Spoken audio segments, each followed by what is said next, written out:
Cinta Sang Pewaris. Jika sahabat menyukai cerita ini jangan lupa like, komen dan share. Terima kasih.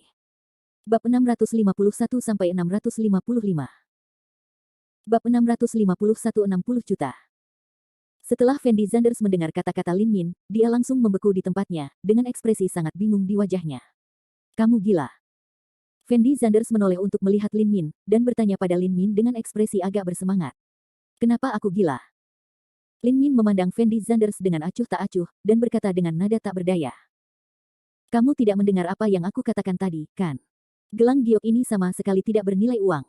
Mengapa kamu membayar 60 juta yuan? Apakah kamu punya uang dan tidak ada tempat untuk membelanjakannya? Fendi Zanders berkata pada Lin Min tanpa daya. Apa yang kamu tahu? Begitu banyak orang yang mengambil gelang giok ini, artinya pasti ada yang istimewa dari gelang giok ini, dan aku tidak membeli gelang giok ini untuk diriku sendiri. Kata Lin Min ringan. Bukan untuk dirimu sendiri. Apa maksudnya? Fendi Zanders tertegun sejenak, dan bertanya pada Lin Min dengan sedikit bingung. Kenapa? Lin Min memandang Fendi Zanders dan menghela nafas tak berdaya, lalu berkata dengan ringan, baru saja kakekku meneleponku dan memintaku untuk mengambil foto barang antik untukmu. Ini adalah yang terakhir. Jika saya menembak, saya tidak akan punya kesempatan, jadi saya harus membeli gelang giok ini. Setelah mendengar kata-kata Lin Min, Fendi Zanders membeku di tempatnya, dengan ekspresi tidak bisa berkata-kata di wajahnya. Dia tidak bisa menahan diri untuk tidak berbisik, kakak perempuan tertua, kamu mengambil gelang giok ini hanya untukku. Jangan terlalu narsis. Jika kakekku tidak memberiku tugas ini, aku tidak akan mengeluarkan uang untuk membeli gelang giok ini. Lin Min membalas Fendi Zanders dengan wajah datar. Tidak, jika kamu benar-benar kaya, tidak bisakah kamu memberiku uang saja? Mengapa kamu membeli gelang giok rusak ini? Fendi Zanders berteriak tak berdaya. Apakah kamu kekurangan uang? Lin Min melirik Fendi Zanders tanpa berkata-kata, dan kemudian melanjutkan, saya baru saja memberitahu Anda dengan sangat jelas, saya hanya melakukan ini untuk menyelesaikan tugas yang diberikan kakek saya kepada saya, ini bukan tentang uang sama sekali. Ini tentang uang, berhenti bicara omong kosong di sini. Nona Lin menawarkan 60 juta yuan, apakah ada yang mau menaikkan harganya? Pada saat ini, pembawa acara kecantikan berteriak keras. 61 juta. 62 juta. 63 juta. Para tamu di aula sepertinya tidak meminta uang, dan mereka menaikkan harga dengan gila-gilaan. Dan Fendi Zanders memandang pembawa acara di atas panggung dengan ekspresi tidak bisa berkata-kata di wajahnya. Karena Fendi Zanders benar-benar tidak mengerti, ini hanyalah gelang giok biasa, mengapa banyak orang yang ingin membelinya? Mungkinkah gelang giok ini memiliki rahasia yang tidak diketahui? Tapi setelah Lin Min melihat penawaran gila dari kerumunan, ekspresi wajahnya sedikit malu. Tapi dia masih mengertakkan gigi, lalu berteriak keras, saya akan membayar 80 juta. Wow. Setelah mendengar kata-kata Lin Min, mata semua orang membelalak, dan mereka semua menoleh untuk melihat posisi Lin Min, dengan ekspresi luar biasa di wajah mereka. Karena mereka tidak menyangka Lin Min akan menawarkan harga setinggi itu. 80 juta kali. 80 juta kali. 80 juta 3 kali. Pembawa acara kecantikan berteriak 3 kali berturut-turut, dan setelah memastikan bahwa tidak ada yang menaikkan harga, dia berbalik dan berteriak kepada Lin Min, selamat, Nona Lin, karena telah menawar gelang giok ini dengan harga 80 juta. Setelah mendengar kata-kata ini, semua orang menoleh untuk melihat posisi Lin Min, dengan ekspresi sangat terkejut di wajah mereka. Pada saat ini, jantung Lin Min juga runtuh secara tidak normal. Awalnya, dia berencana membeli barang antik untuk Fendi Zanders dengan harga 20 juta yuan, tetapi dia tidak menyangka akan menghabiskan total 80 juta yuan pada akhirnya. Tapi Lin Rongsheng sangat kaya, jadi dia mungkin tidak akan peduli dengan uang. Setelah koleksi terakhir diambil oleh Lin Min, lelang pun berakhir. Fendi Zanders mengikuti Lin Min ke meja depan dan membayar uangnya, lalu mendapatkan gelang giok merah dari juru lelang. Setelah Lin Min mengambil gelang giok itu, dia menyerahkannya langsung kepada Fendi Zanders, lalu berkata sambil tersenyum, sekarang gelang giok ini milikmu.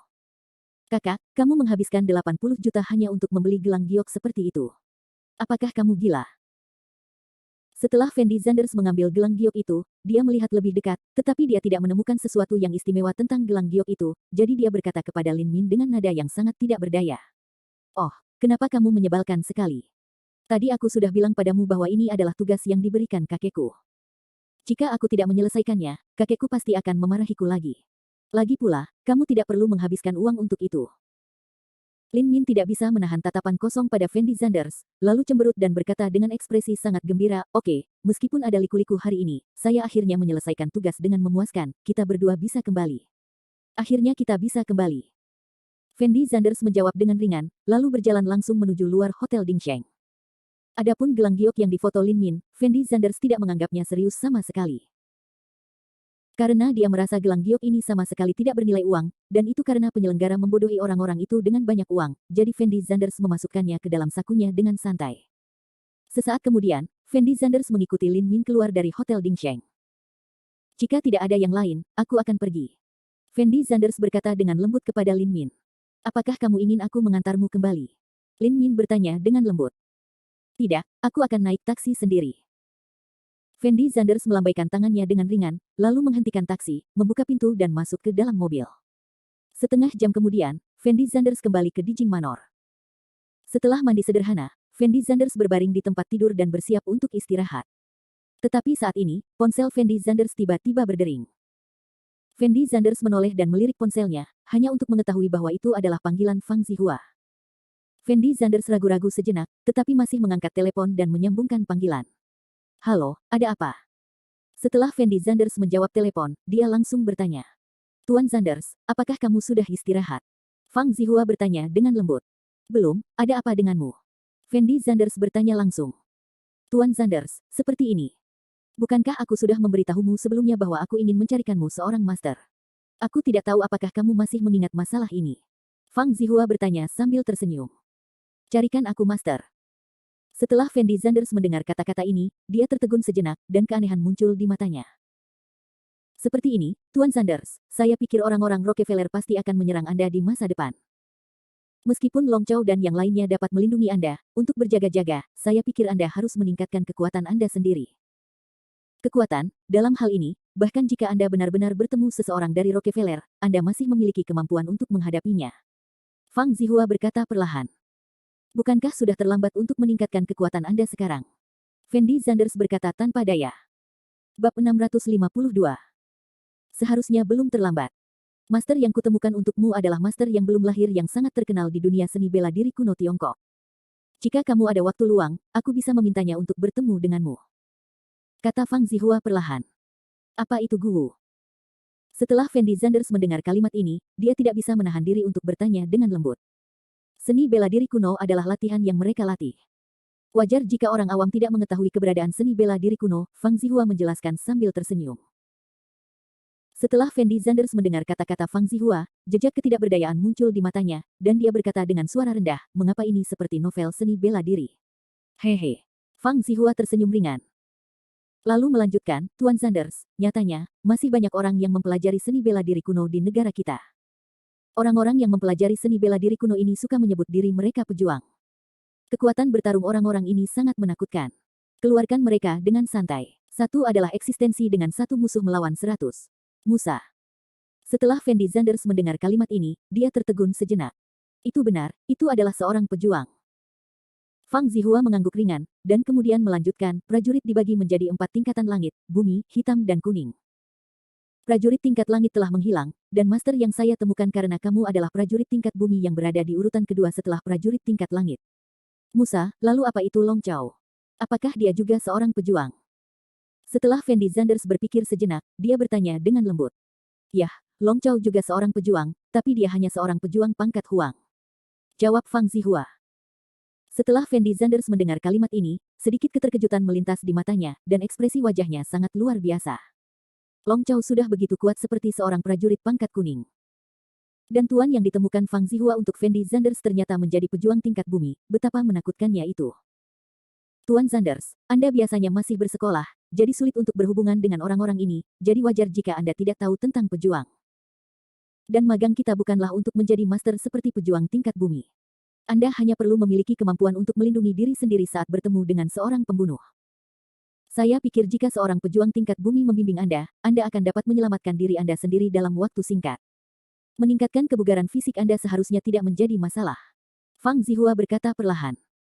Setelah mendengar kata-kata Zihua, Fendi Zanders ragu-ragu selama 2 detik. Faktanya, dia tidak terlalu tertarik pada hal-hal seperti magang dan seni bela diri. Namun, dia masih sangat penasaran dengan prajurit tingkat bumi ini, dia penasaran dengan orang seperti apa prajurit ini. Jadi setelah ragu-ragu sejenak, Fendi Zanders berkata dengan lembut, lalu kapan saya bisa melihat prajurit tingkat bumi ini? Dia punya waktu besok pagi. Jika Anda ingin menemuinya, Tuan Sanders, saya bisa mengantarmu ke sana besok pagi. Kata Fang Zihua buru-buru. Oke, kalau begitu datang dan jemput aku besok pagi. Fendi Sanders sedikit mengangguk. Baiklah, Tuan Sanders, jika tidak ada yang lain, saya tidak akan mengganggu istirahat Anda. Fang Zihua menjawab Fendi Sanders dengan ringan. Fendi Sanders setuju, lalu langsung menutup telepon. Setelah menutup telepon, Fendi Sanders langsung meletakkan teleponnya dan berbaring di tempat tidur untuk beristirahat. Keesokan harinya, jam 8 pagi. Ponsel Fendi Sanders berdering tepat waktu. Melihat bahwa yang menelepon adalah Fang Zihua, Fendi Sanders mengangkat telepon dan menghubungkan panggilan tersebut, lalu bertanya dengan lembut, ada apa? Tuan Sanders, saya telah sampai di depan pintu Anda. Kata Fang Zihua dengan suara rendah. Oke, aku akan mencarimu sekarang. Fendi Sanders buru-buru menjawab, lalu langsung menutup telepon, mengganti pakaiannya dan meninggalkan Dijing Manor. Setelah beberapa saat, Fendi Sanders meninggalkan villa dan masuk ke Bentley milik Fang Zihua. Tuan Sanders, saya sudah menghubungi Tuan Ye. Tuan Ye sedang menunggu kita di rumah sekarang. Fang Zihua berkata sambil tersenyum saat melihat Fendi Sanders. Tuan Ye. Setelah Fendi Sanders mendengar nama itu, dia tertegun sejenak. Benar, master yang kutemukan untukmu awalnya bernama Ye Juechen, dan dia sangat terkenal di kalangan seni bela diri kuno Tiongkok saat itu. Tetapi kemudian, untuk beberapa alasan yang tidak diketahui, Tuan Ye memilih untuk pensiun dari dunia dan hidup mengasingkan diri di kota Jiangcheng kami. Terlebih lagi, Tuan Ye ini tidak mengambil magang selama bertahun-tahun. Dikatakan bahwa persyaratannya untuk menerima magang sangat ketat. Tidak bisa melihat mata darmanya. Fang Zihua berkata dengan lembut kepada Fendi Sanders. Lalu bagaimana kamu yakin dia bisa menerimaku sebagai murid magang? Fendi Sanders ragu-ragu dan bertanya dengan lembut. Saya tidak yakin tentang ini, dan kita tidak harus memujanya sebagai guru, selama kita bisa membiarkan Tuan Ye memberikan beberapa petunjuk. Lagi pula, kita tidak ingin menjadi pejuang yang kuat, selama karena kita bisa lebih baik dari orang biasa. Itu saja, kata Fang Zihua perlahan. Itu benar. Fendi Sanders memandang Fang Zihua dan mengangguk sedikit. 10 menit kemudian, Fang Zihua mengendarai mobilnya ke pinggiran kota Jiangcheng, dan berhenti di depan sebuah bangunan yang sangat tua. Tuan Sanders, ini dia. Fang Zihua berkata dengan lembut kepada Fendi Sanders. Baiklah, ayo masuk dan melihat. Fendi Sanders mengangguk setuju, lalu mengikuti Fang Zihua ke halaman. Begitu dia memasuki halaman, hal pertama yang dilihat Fendi Sanders adalah taman lanskap klasik. Dia mau tidak mau membuka matanya lebar-lebar untuk mengapresiasi pemandangan di depannya. Pepohonan rimbun, kabut berkabut, dan bangunan sederhana nan anggun menyatu dengan pemandangan alam. Paviliun kuno menambah sedikit keindahan pada bangunan kuno ini. Untuk mengundang Tuan Ye ke Jiangcheng kami, saya secara khusus mendekorasi paviliun ini. Fang Zihua menoleh dan berkata kepada Fendi Sanders sambil tersenyum. Apakah kamu mendekorasi paviliun ini? Fendi Sanders bertanya dengan heran. Benar, aku yang mengerjakan semua dekorasinya. Fang Zihua mengangguk sedikit. Setelah beberapa saat, Fendi Sanders mengikuti Fang Zihua ke aula. Di dinding aula terdapat kaligrafi Susi, Mifu, Huang Tingjian dan Kainang, 4 master terkenal dinasti Song, dan tulisan Puisi Bunga Plum oleh Wen Tianxiang dari dinasti Song Selatan. Di tengah aula juga terdapat kursi taisi yang terbuat dari Hainan Huanghuali pada dinasti Song. Hainan Huanghuali merupakan jenis kayu mahoni yang termahal, bahkan lebih mahal dari kayu cendana merah. Terlepas dari nilai budayanya, kursi ini saja dapat dengan mudah menghasilkan puluhan juta yuan di dunia sekuler. Pada saat ini, seorang lelaki tua dengan sikap yang sopan sedang duduk di kursi guru besar. Lelaki tua itu mengenakan setelan tunik Tiongkok, dan dia tampak seperti orang luar. Fendi Sanders menyipitkan matanya dan menatap lelaki tua di depannya dengan sangat hati-hati. Dia tahu di dalam hatinya bahwa lelaki tua ini adalah Tuan Ye Juechen yang diceritakan Fang Zihua kepadanya. Tuan Ye, halo. Fang Zihua menghampiri lelaki tua itu dan berteriak dengan penuh hormat. Setelah lelaki tua itu mendengar kalimat ini, dia perlahan membuka matanya, menatap Fang Zihua dengan samar, lalu bertanya dengan lembut kepada Fang Zihua, apakah kamu membawanya? Bawa ke sini, ini Tuan Fendi Sanders. Fang Zihua menjawab dengan lembut. Setelah lelaki tua itu mendengar kata-kata ini, dia perlahan mengangkat kepalanya dan melirik ke arah Fendi Sanders, lalu menggelengkan kepalanya dan berkata, bakat ini terlalu buruk, saya tidak bisa menerimanya. Setelah Fendi Sanders mendengar kata-kata lelaki tua itu kata-katanya, dia membeku di tempatnya, dengan ekspresi yang tidak bisa berkata-kata di wajahnya. Bab 653. Kamu bilang kualifikasiku terlalu buruk, kamu tidak bisa menerimaku sebagai murid magang. Setelah Fendi Sanders mendengar kata-kata lelaki tua itu, ekspresi wajahnya runtuh. Benar, bakatmu terlalu buruk, aku tidak ingin meledakkan merekku sendiri. Orang tua itu melirik Fendi Zanders dengan acuh tak acuh, dan berkata dengan tenang. Tidak, apa maksudmu kenapa bakatku begitu buruk? Fendi Zanders bertanya pada lelaki tua itu dengan ekspresi sangat tidak senang. Karena Fendi Zanders telah bekerja di luar sejak kecil, kebugaran fisiknya masih sangat baik dibandingkan teman-temannya. Saat ini, kata-kata lelaki tua itu membuat Fendi Zanders merasa sangat tidak bahagia.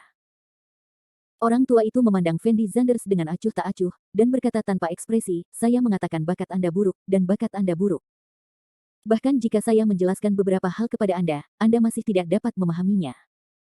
Setelah Fendi Zanders mendengar kata-kata lelaki tua itu, ekspresi wajahnya tampak semakin tidak senang. Dia menoleh ke arah Fang Zihua dan bertanya, Fang Zihua, apa maksudnya? Fang Zihua mengangkat kepalanya dan menatap Fendi Zanders, jejak ketidakberdayaan muncul di matanya. Faktanya, dia tahu bahwa penglihatan Ye Juechen selalu sangat tinggi, dan orang biasa pasti tidak akan bisa melihatnya. Saat ini, dia mengatakan bahwa kualifikasi Fendi Zanders buruk, dan itu juga normal. Bagaimanapun, Ye Juechen adalah pejuang kelas bawah. Jadi Fang Zihua berkata dengan lembut kepada Fendi Zanders, Tuan Zanders, jangan khawatir, biarkan saya berkomunikasi dengannya. Fendi Zanders memandang Fang Zihua tanpa daya, dia merasa bahwa dia benar-benar tidak tahu bagaimana berkomunikasi dengan orang tua ini. Pria. Jadi dia berbisik, baiklah, kamu harus datang dan berbicara dengannya, aku benar-benar tidak tahu bagaimana cara berkomunikasi dengannya. Bagus. Fang Zihua mengangguk ringan, lalu berjalan ke sisi lelaki tua itu, dan berkata kepada lelaki tua itu sambil tersenyum, Tuan Ye, jika menurut Anda kualifikasi Tuan Zanders buruk, tidak masalah. Lagi pula, Tuan Zanders juga tidak perlu memujamu sebagai guru, selama kamu sedikit mempromosikan Tuan Zanders, kami sudah sangat puas. Setelah lelaki tua itu mendengar ini, dia mengangkat kepalanya dan menatap Fendi Zanders dengan samar. Dan kemudian berkata tanpa ekspresi, karena saya berjanji kepada Anda untuk mengambil anak ini sebagai murid, maka saya pasti akan melakukan apa yang saya katakan, tetapi kualifikasinya benar-benar buruk. Setelah Fang Zihua mendengar kata-kata lelaki tua itu, dia segera mengerti maksud lelaki tua itu, dan buru-buru berkata, Tuan Ye, jika tidak, lihat ini, saya akan memberi Anda tambahan 50 juta dari harga yang semula kita sepakati, dan Anda bagaimana menurut Anda? Setelah Fendi Zanders mendengar ini, dia tertegun sejenak, lalu bergegas ke Fang Zihua, dan bertanya pada Fang Zihua dengan suara rendah, tidak, kamu benar-benar membayarnya kembali. Tuan Zanders, agar seniman bela diri setingkat Tuan Ye dapat menerima murid magang, harus ada biayanya.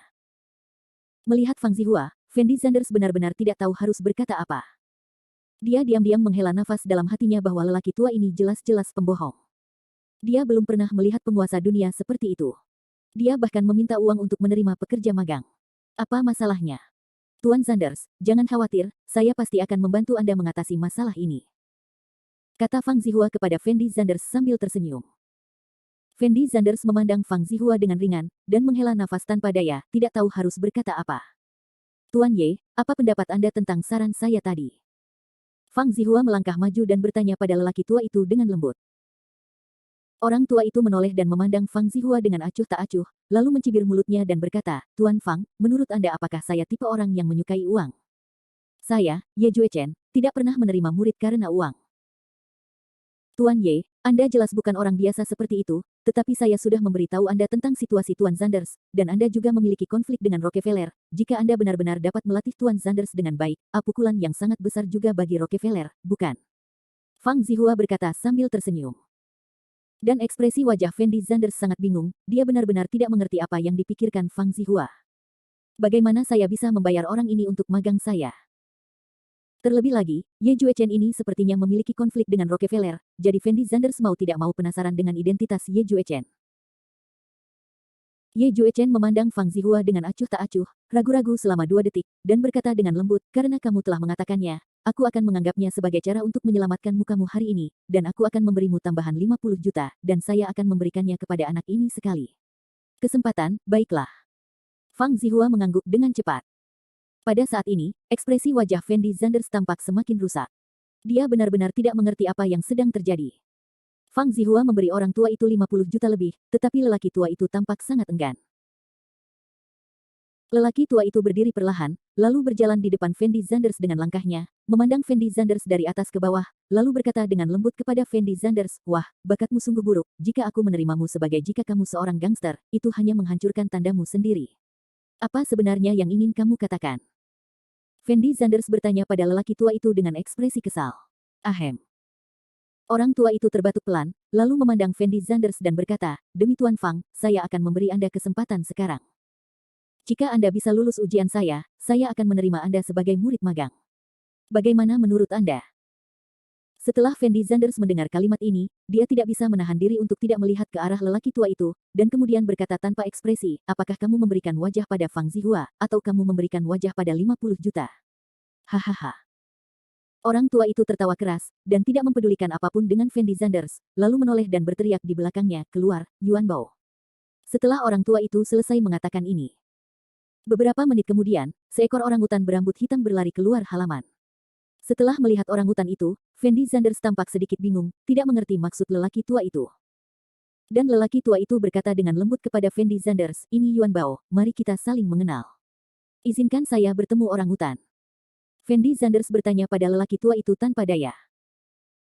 "Yuan Bao telah berada di sisiku selama beberapa dekade, aku akan memberimu kesempatan sekarang, jika kamu bisa mengalahkan Yuan Bao, aku bisa menerimamu sebagai muridku," kata lelaki tua itu sambil tersenyum.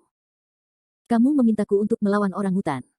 Fendi Zanders bertanya pada lelaki tua itu dengan ekspresi sangat bingung. "Jangan anggap dia orangutan kecil, kalau kamu bisa mengalahkannya, aku bisa menerima kamu sebagai murid," kata lelaki tua itu enteng. Saat ini, Fendi Zanders merasa lelaki tua itu sedang mempermainkannya. Setelah menghabiskan begitu banyak uang, dia malah membiarkan dirinya berkelahi dengan orangutan. "Kamu yakin ingin aku melawan orangutan itu?" Fendi Zanders bertanya pada lelaki tua itu dengan lembut. "Tentu saja aku yakin." Orang tua itu langsung mengangguk. "Jika aku mengalahkannya, kamu akan menerimaku sebagai murid magang, kan?" Fendi Zanders memandang orang tua itu dan terus bertanya. "Kanan." Orang tua itu memandang Fendi Zanders dan mengangguk lagi. Bab 654. Setelah mendengarkan jawaban lelaki tua itu, Fendi Zanders tidak dapat menahan keraguannya sejenak. Dia merasa telah menghabiskan semua uangnya sekarang, dan akan sangat merugikan jika dia pergi begitu saja. Jadi Fendi Zanders langsung berkata, "Baiklah, ayolah, saya ingin melihat kemampuan orangutan ini." Fendi Zanders masih sangat percaya diri dengan kemampuannya, menurutnya seharusnya tidak ada masalah besar dalam menghadapi simpanse. Bagaimanapun, simpanse ini jauh lebih kecil dari manusia, dan terlihat tidak berbahaya bagi manusia dan hewan. "Yuan Bao, berhati-hatilah saat menyerang. Anak ini sangat buruk dalam kebugaran fisik, tapi dia kaya. Jangan pukul dia sampai mati," kata lelaki tua itu kepada orangutan sambil tersenyum. Yuan Bao mengangguk patuh, lalu bergegas menuju posisi Fendi Zanders. Kecepatan orangutan itu sangat cepat, dan dia bergegas menuju wajah Fendi Zanders hampir dalam sekejap mata, lalu menghantamkan tinjunya dengan keras ke perut Fendi Zanders. Fendi Zanders bahkan tidak punya waktu untuk bereaksi terhadap apa yang sedang terjadi, tubuhnya terbang keluar, dan kemudian jatuh dengan keras ke tanah. Fendi Zanders memegangi perutnya dengan ekspresi yang sangat menyakitkan di wajahnya. Dia tidak pernah menyangka orangutan ini akan begitu cepat dan sangat kuat, melebihi konsep orangutan Fendi Zanders. Namun setelah lelaki tua itu melihat pemandangan ini, ekspresi wajahnya masih sangat tenang, seolah-olah dia sudah menduga hal ini akan terjadi. Tapi mata Fang Zihua menunjukkan sedikit ketidakberdayaan. "Apakah kamu masih berani meremehkan Yuan Bao?"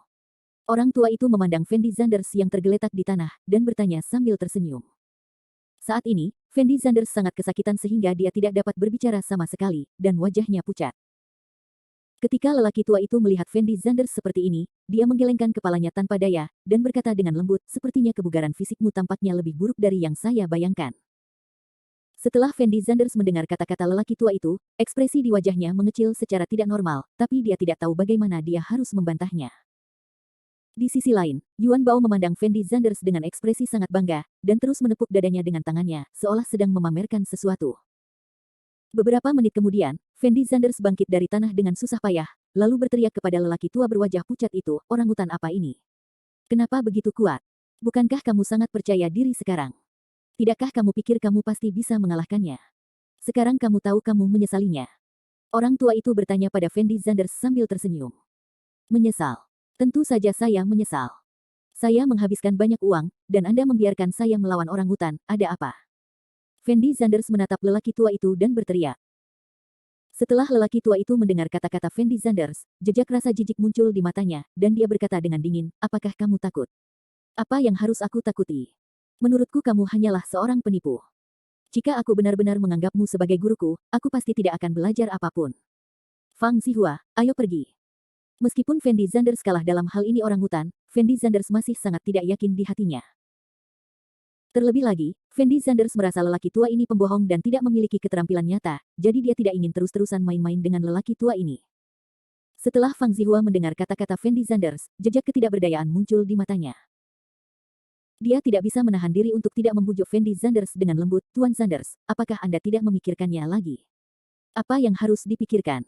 Menghabiskan banyak uang hanya untuk melawan orangutan mesum. Aku tidak membosankan.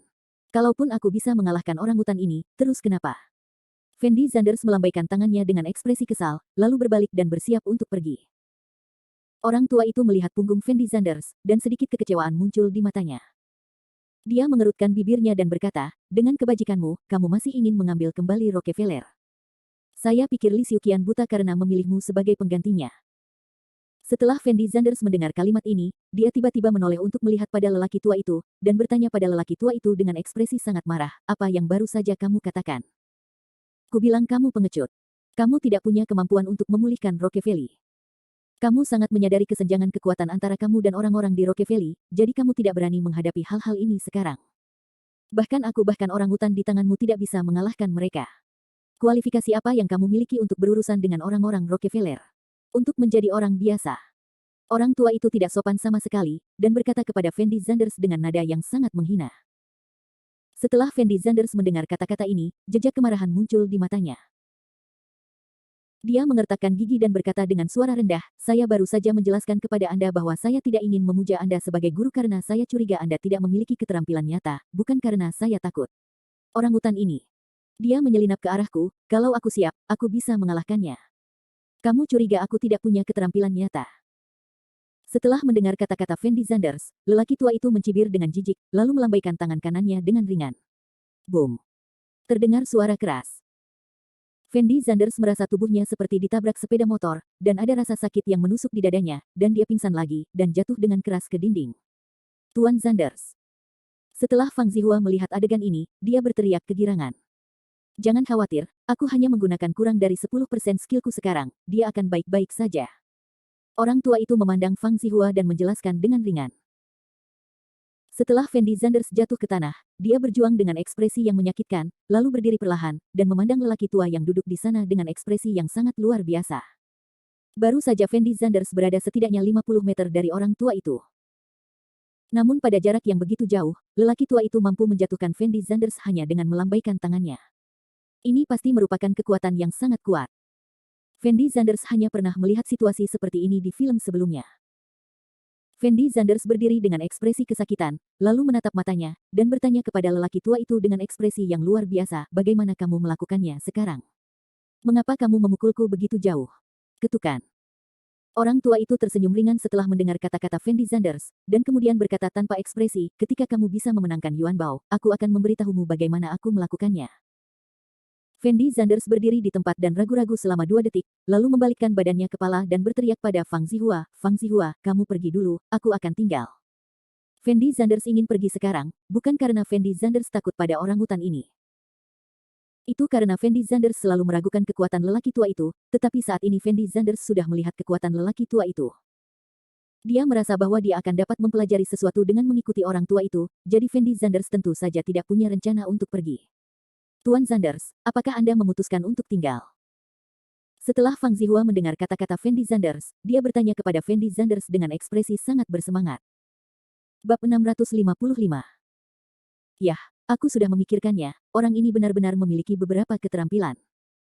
Dan uang kita tidak bisa dibelanjakan dengan sia-sia, jadi saya ingin tinggal dan mempelajari trik yang dia gunakan tadi." Jawab Fendi Zanders langsung tanpa berpikir. "Tuan Zanders, Anda harus memperhatikan keselamatan." Fang Zihua berkata kepada Fendi Zanders seolah khawatir. "Jangan khawatir, aku akan baik-baik saja, aku tidak percaya, aku tidak bisa mengalahkan orangutan," Fendi Zanders menjawab ringan pada Fang Zihua. "Baiklah, Tuan Zanders, jika Anda memiliki perintah di masa mendatang, Anda dapat menelepon saya kapan saja." Fang Zihua memandang Fendi Zanders dan mengangguk, lalu berbalik dan berjalan keluar halaman. Setelah Fang Zihua pergi, Fendi Zanders memandang orangutan bernama Yuan Bao, dan berteriak dengan keras, "Yuan Bao yang konyol, ayo lanjutkan, aku tidak percaya hari ini, aku tidak bisa mengalahkanmu." Setelah Yuan Bao mendengar Zanders kata-kata Fendi, dia segera menunjukkan senyuman lucu, dan kemudian bergegas menuju Fendi Zanders lagi. Tapi kali ini Fendi Zanders jelas sudah siap, jadi ketika dia melihat orangutan itu bergegas mendekat, dia menghindar dan menghindari pukulan pertama orangutan itu. Setelah menghindari pukulan tersebut, Fendi Zanders menunjukkan ekspresi yang sangat bangga. Aku sudah mengatakan semuanya. Aku hanya belum siap sekarang. Mungkinkah aku tidak bisa mengalahkanmu, orangutan konyol? Tapi sebelum Fendi Zanders selesai berbicara, Yuan Bao berbalik dan meninju Fendi Zanders untuk kedua kalinya. Ledakan. Terjadi ledakan keras. Tubuh Fendi Zanders terbang lagi. Orang tua itu menyipitkan matanya dan melihat posisi Fendi Zanders, dengan ekspresi yang sangat menghina di wajahnya. Dalam sekejap mata, 3 hari berlalu. Fendi Zanders tinggal di rumah Ye Juechen selama 3 hari penuh. Fendi Zanders juga menghabiskan 3 hari bersama orangutan bernama Yuan Bao. Selain makan dan minum, Fendi Zanders menghabiskan sisa waktunya memikirkan berbagai cara untuk menangani orangutan. Namun yang tidak disangka Fendi Zanders adalah kecepatan dan kekuatan orangutan ini jauh melampaui jangkauan orang normal. Belum lagi mengalahkan orangutan, meskipun Fendi Zanders ingin menyentuh orangutan ini, akan sangat sulit. Dan Ye Juechen tidak mengatakan sepatah kata pun kepada Fendi Zanders dari awal sampai akhir, dan hanya melihat Fendi Zanders diam-diam berlari di sekitar halaman bersama orangutan. Fendi Zanders bahkan merasa sedang dipermainkan oleh lelaki tua itu sebagai orangutan. Tetapi Fendi Zanders tidak pernah menyerah, karena dia dapat merasakan bahwa lelaki tua ini pasti sangat kuat, jika tidak, dia tidak akan pernah bisa menjatuhkan dirinya ke udara dari jarak sejauh itu. Fendi Zanders sangat penasaran dengan rahasia lelaki tua itu, jadi dia memutuskan bahwa apapun yang terjadi, dia akan mengalahkan orangutan ini. Dengan cara ini, Fendi Zanders menghadiri kelas di sekolah pada siang hari, dan akan datang ke rumah Ye Juechen untuk melawan orangutan di malam hari ketika dia memiliki waktu luang. Seminggu berlalu dengan cepat. Awalnya sangat sulit bagi Fendi Zanders untuk bertemu orangutan ini.